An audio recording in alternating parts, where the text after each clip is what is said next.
Bem-vindos, pessoal, mais uma aula de morfodinâmica costeira. Essa semana a gente vai conversar um pouco sobre dunas costeiras. A gente veio falando de praia há algum tempo, né? Falamos de zona sul, falamos de praia semana passada. Essa semana a gente vai focar num novo ambiente um pouquinho mais dentro do continente, que são as dunas costeiras. Então, hoje, nesse vídeo, a gente começa esse assunto. Vamos lá. Então, primeiro, vamos falar de dunas costeiras, né? O que a gente precisa ter no ambiente para elas existirem, né, na praia?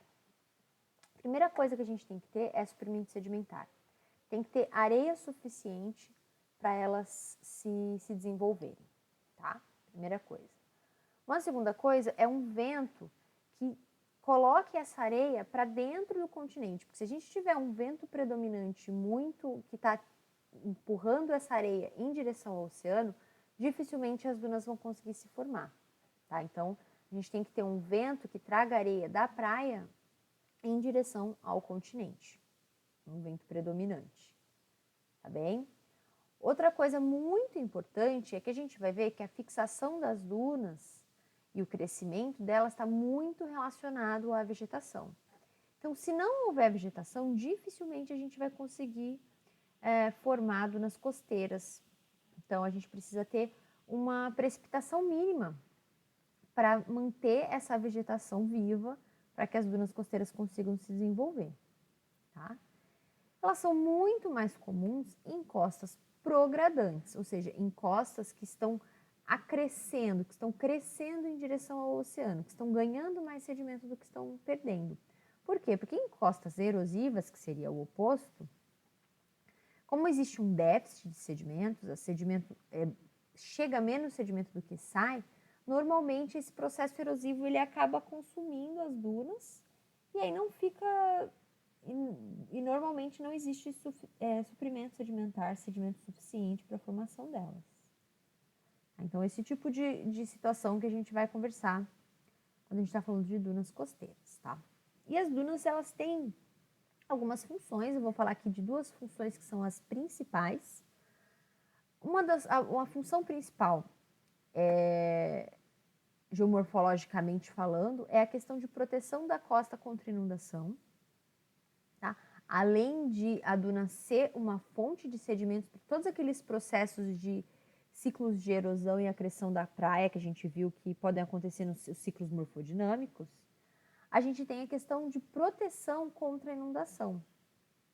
Tá? Isso aqui é uma figura, são duas fotos lá da EMA, lá na praia, na frente da EMA. Isso aqui é a rua que chega na praia, aqui à direita tá a EMA, tá? O Dariano que tirou. Aqui a gente tem uma foto, era um evento de maré meteorológica, né? Então a gente tem aqui as dunas, a água chegando nas dunas e as dunas protegendo o que está atrás delas dessa inundação. A água para nas dunas, porque as dunas são uma barreira física, né? Porque elas são mais altas. E aí onde a gente não tem duna, por exemplo, na rua, né? Que a duna é interrompida, aqui a gente tem esse acesso à praia, a parte interna, que é a parte continental, não tem a proteção das dunas, então o mar avança e causa alagamentos e tudo mais. Então, uma das principais funções das dunas costeiras é a proteção contra eventos de inundação. Uma outra, mas não menos importante função é a questão do hábitat, né? As dunas, elas são hábitat tanto de várias espécies vegetais quanto várias espécies animais, né? Isso aqui vocês têm uma disciplina que é Ecologia de Vegetação Costeira, eu acho, né? Coveco, que fala bastante das espécies e a função de cada uma e tudo mais. Eu acho que não me lembro agora se ele fala um pouco dos bichos também, mas existem várias espécies de animais também que vivem nas dunas. O tucutuco é um clássico, né? Mas tem sapo, tem jararaca, tem aranha, tem um monte de bicho que vive nas dunas, né? Especificamente nas dunas. Então, existe a função ecológica também de hábitat, que é muito importante, apesar de não ser o foco dessa aula. E aí tá, onde estão as dunas? Localização. As dunas, elas vão normalmente acontecer ali do limite da maré alta, do limite do máximo de inundação ali, do limite do pós-praia, tá? Na parte mais interna do pós-praia, limite das marés meteorológicas ali. E aí a extensão, ela pode variar muito. A gente tem campos de dunas bem curtinhos, muitas vezes, de dezenas de metros ou centenas de metros, mas a gente pode ter campos de dunas, ó, como esse aqui, aquele litoral médio do Rio Grande do Sul, que pode ter 10 quilômetros de dunas costa dentro. Então, é muito variável, tá, a localização, a extensão. Mas, normalmente, a gente está falando de dunas costeiras, a gente não está falando de dunas de deserto, tá? A gente está falando de dunas costeiras. Então, normalmente, o início das dunas costeiras está ali na parte interna do pós-praia. A altura, mesmo as dunas costeiras, a altura elas pode variar muito. A gente pode ter dunas de menos de 1 metro, se a gente estiver falando de dunas incipientes ou dunas embrionárias, tá? Até 30 metros de altura. Tá? Tudo isso vai depender da quantidade de sedimento disponível, tá? E do vento. Aí aqui a gente tem um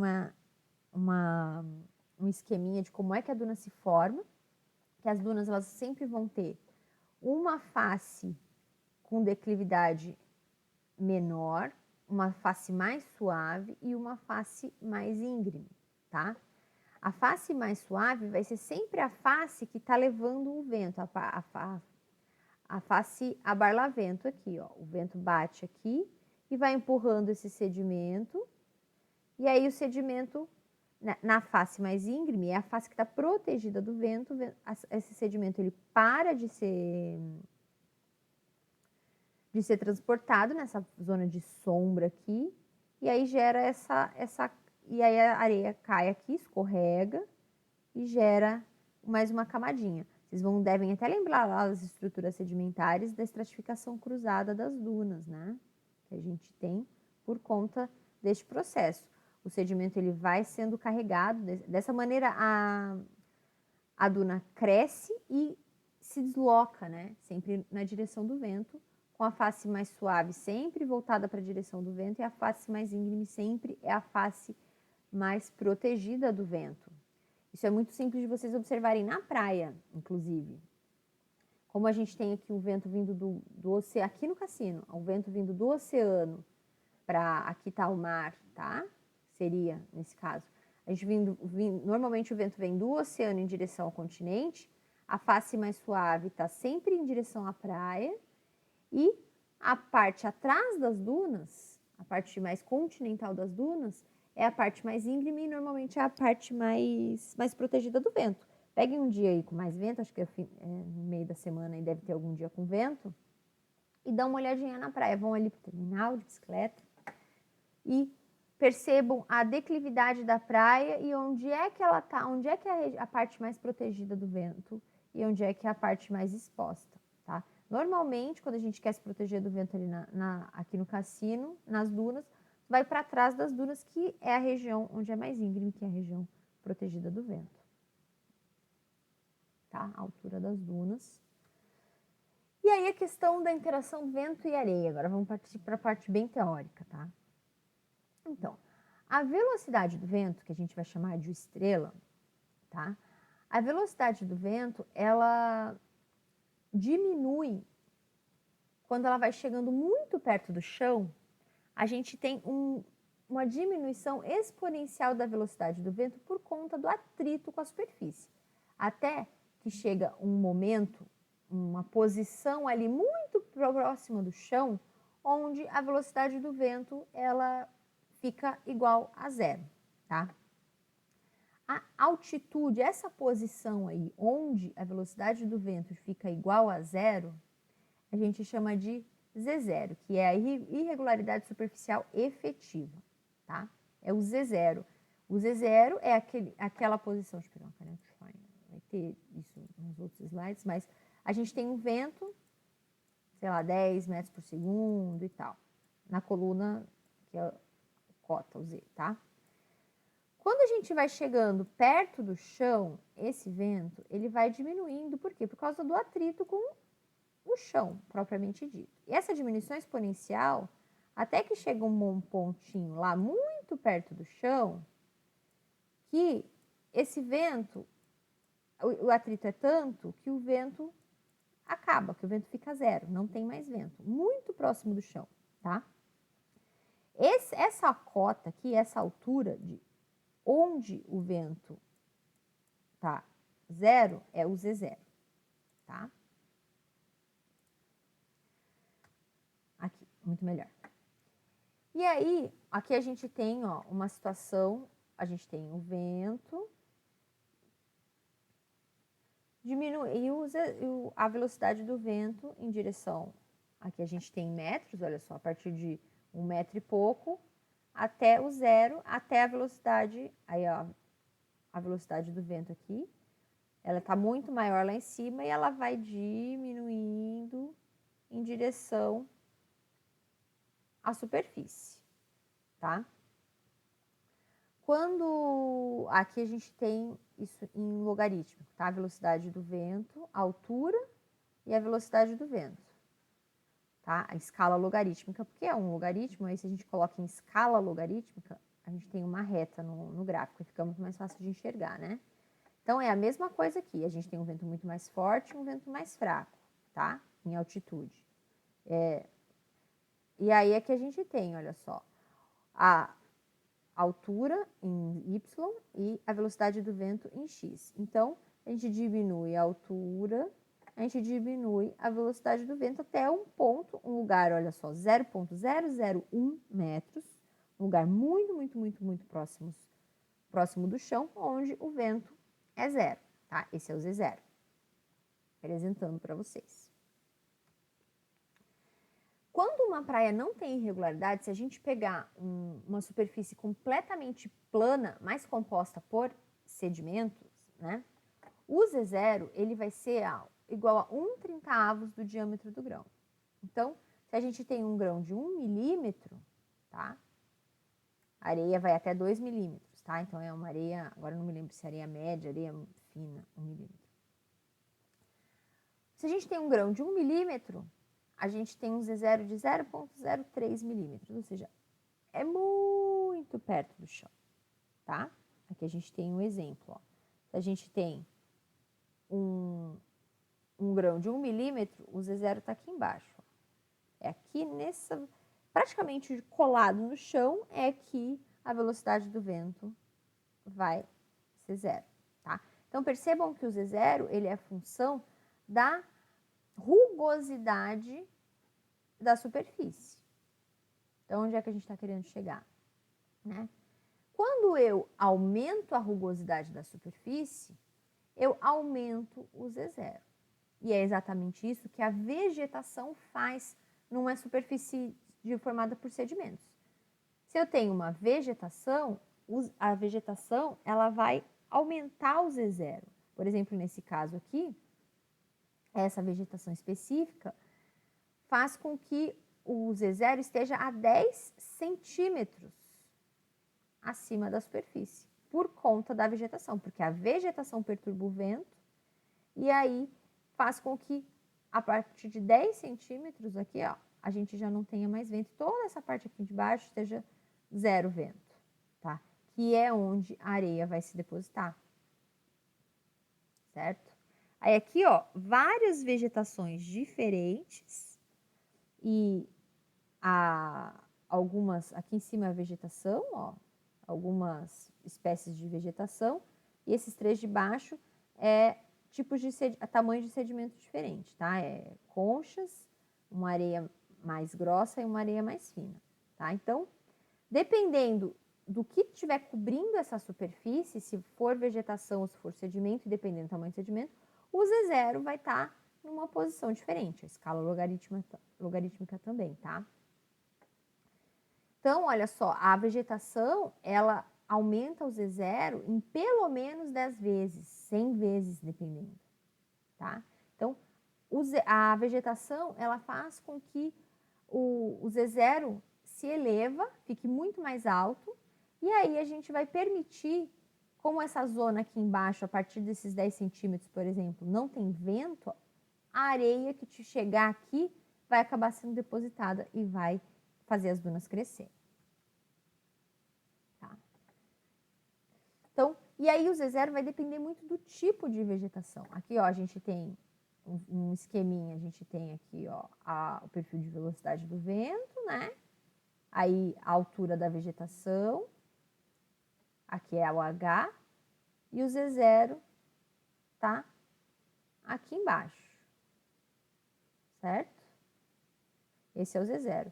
Então, aqui embaixo, ó, embaixo do Z0 é uma zona que não tem vento, então é uma zona que o sedimento vai se depositar, tá? Mas vai depender muito do tipo de sedimento, do tipo de vegetação também, ó. Uma vegetação mais rígida, mais estruturada, vai fazer com que o Z0 seja ainda mais alto do que uma vegetação que o vento consiga, tipo, abaixar, diminuir sua altura, e aí o Z0 também vai dar uma baixada, tá? Então, depende, a cada tipo de vegetação, cada estrutura, a estrutura das folhas, a estrutura dos caules, a altura da vegetação em si, tudo isso vai fazer diferença para o Z0 que cada tipo de vegetação vai gerar.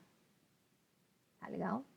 Aqui a gente tem um exemplo de uma situação lá numa costa, lá nos Estados Unidos, em Indiana, tá? Que a gente tem aqui o Z0 antes de um plantio de uma vegetação, tá? E aqui o Z0 depois do plantio da vegetação, tá? Então, a gente tem aqui, tipo, pelo menos 10 vezes também de diferença do Z0, né? Antes, sem vegetação e com vegetação. Tá? O Z0 é importante. Outra coisa importante é a questão do movimento do grão de areia. Tá? Por quê? Porque vamos seguindo na história, né? O estrela é a velocidade do vento, né? Já falei para vocês. O estrela crítico é o que a gente vai chamar, assim, que é a velocidade mínima para transportar um determinado tamanho de sedimento, tá? Então, cada tamanho de sedimento vai ter uma velocidade mínima crítica para carregar aquele sedimento. Aqui a gente está falando de sedimento areia, tá? Sedimento não coesivo, não estamos falando de lama, pelo amor de Deus, sedimentos muito finos, sedimento silt, argila, que aí eles são coesivos, a coisa muda completamente. Mas estamos falando de areia. Então, quanto menor o tamanho do grão, menor o crítico necessário para carregar esse tamanho de grão, para movimentar, para transportar esse tamanho de grão, tá? Então, o crítico, ele é aproximadamente a raiz do tamanho do grão. Então, ele está diretamente relacionado, também é exponencial a relação, tá? Da velocidade do vento necessária para carregar determinado tamanho de grão, certo? E aí, quando a velocidade do vento efetiva for maior ou igual ao crítico, os grãos acima de Z0, né, porque lá abaixo de Z0 não tem velocidade do vento, né? Os grãos que estão sujeitos a essa velocidade do vento, eles vão se mover, tá? Então, quando a velocidade do vento é maior que o crítico, que o estrela crítico, né, que é a velocidade crítica para pôr em movimento um tamanho de grão, esses grãos vão se mover. E aí, esses grãos vão se mover de 3 maneiras diferentes. Agora, eu não tenho certeza que vocês já viram isso em sedimentologia ou não, tá? Mas vamos seguir, como se vocês não tivessem visto. O primeiro modo que a gente vai falar é a saltação. Como é que funciona a saltação?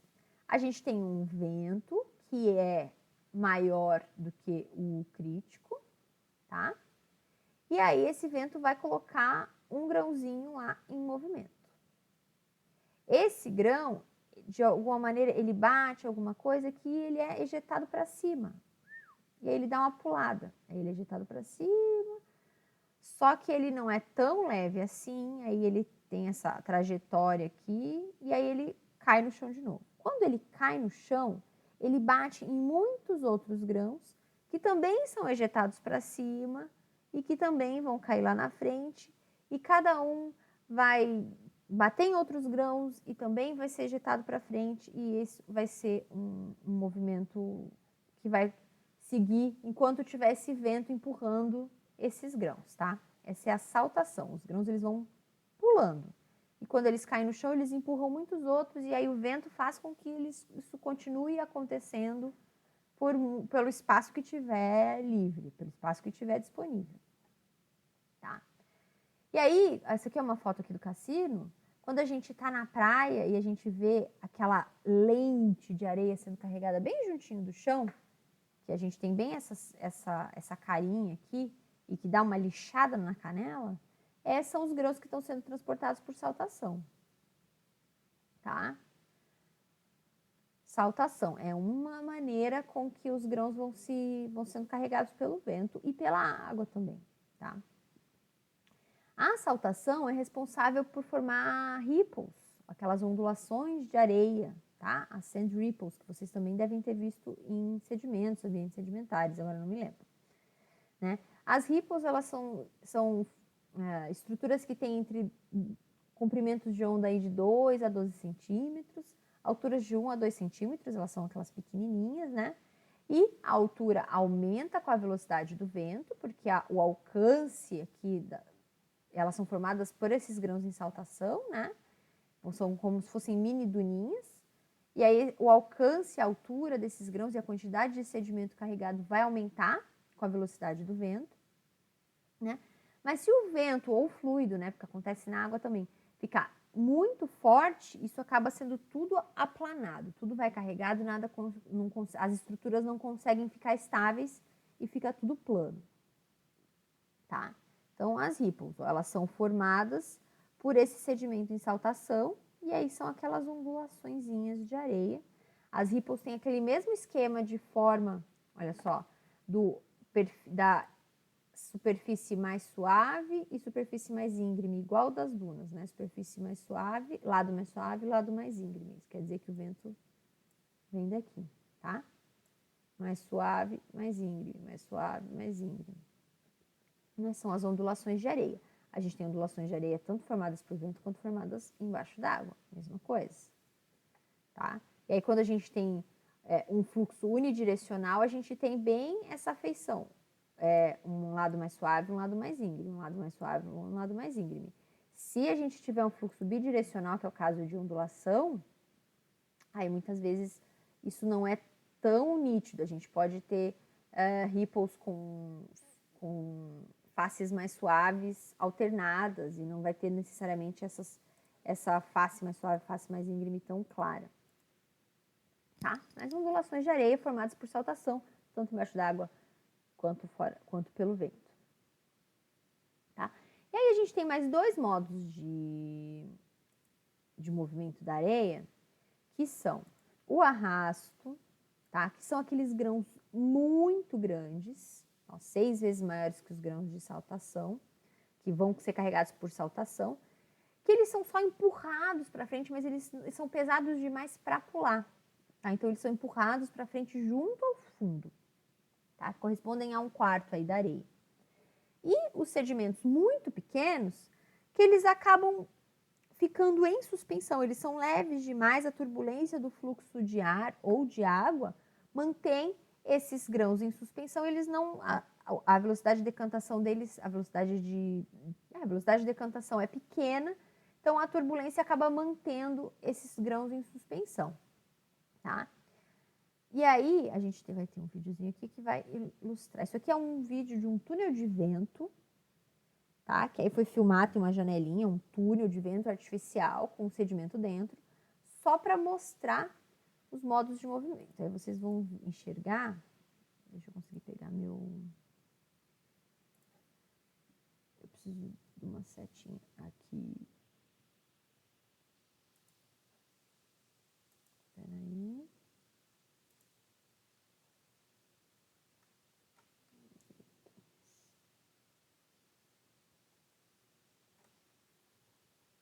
Só um pouquinho, galera. Aqui.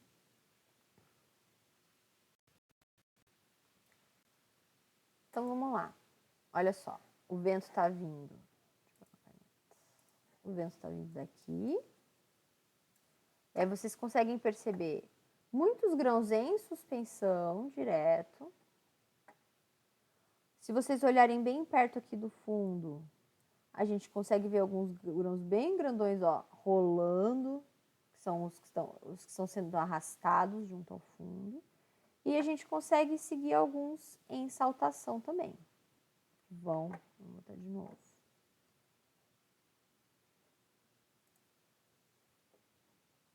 A gente consegue seguir alguns saltando também, ó. Então, deem uma olhadinha. Eu vou colocar esse videozinho ali para vocês conseguirem ver depois, muitas vezes, se quiserem.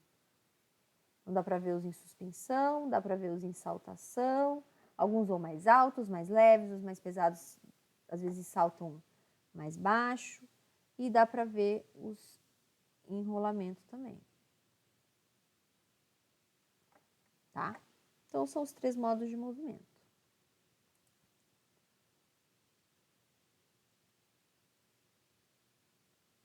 Dá para ver bem direitinho. Tá legal? Então, vamos dar uma paradinha por aqui. Essa foi a nossa aula. No próximo vídeo, a gente continua falando... Ah, não, mentira, desculpa.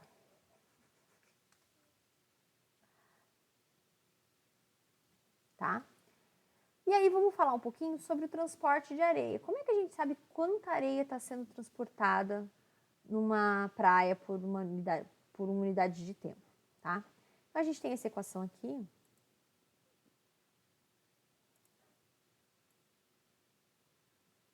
Aqui, ó, que é a quantidade de areia, o peso da areia, tá? Movido por uma unidade de tempo. C é uma constante. D é o diâmetro médio de grão, tá? E o estrela é a velocidade do vento, né? Percebam que a velocidade do vento está ao cubo aqui. Então, a gente já sabe que isso aqui é uma relação exponencial, tá? Então, quanto maior a velocidade do vento, mais sedimento vai ser, maior quantidade de sedimento em peso que vai ser transportado por unidade de largura de praia por unidade do tempo, tá? Então, quanto maior esse Q aqui, maior potencial da gente ter formação de dunas numa praia. Aí aqui é a relação, olha só, a velocidade do vento e a relação para um determinado tipo de sedimento exponencial com o aumento da velocidade do vento, o aumento do transporte da areia, tá? Então, para o caso da gente ter, olha só, um vento de 50 km por hora, por exemplo, a gente vai ter, que é o que está marcadinho aqui, a gente tem meia tonelada, 500 quilos, um vento de 50 km por hora, vai carregar 500 quilos de sedimento por metro de praia por hora, certo? Agora, se a gente tem já um vento de 58 km por hora, aumento de 16% na velocidade do vento, a gente tem um Q que é de 1 tonelada de sedimentos por metro de praia por hora. Então, 16% que a gente aumenta na velocidade do vento, a gente aumenta 100% em peso de sedimento. A gente dobra o peso do sedimento. Tá? Mostrando isso, efeito. Por isso que essa velocidade do vento... Efeito não, né? Por isso que a velocidade do vento aqui na equação é ao cubo. Tá? Porque uma pequena variação na velocidade do vento já faz muita diferença na quantidade de sedimento que vai ser transportado. Tá? E quanto maior a quantidade de sedimento transportado ali pelo vento, maior, se a direção for adequada, né? Se esse sedimento estiver sendo transportado em direção à costa, maior o potencial de formação de dunas costeiras. Tá legal? Acho que a gente acaba por aqui por hoje. Vejo vocês na próxima aula. Qualquer dúvida, postem. Fiquem bem e até a próxima.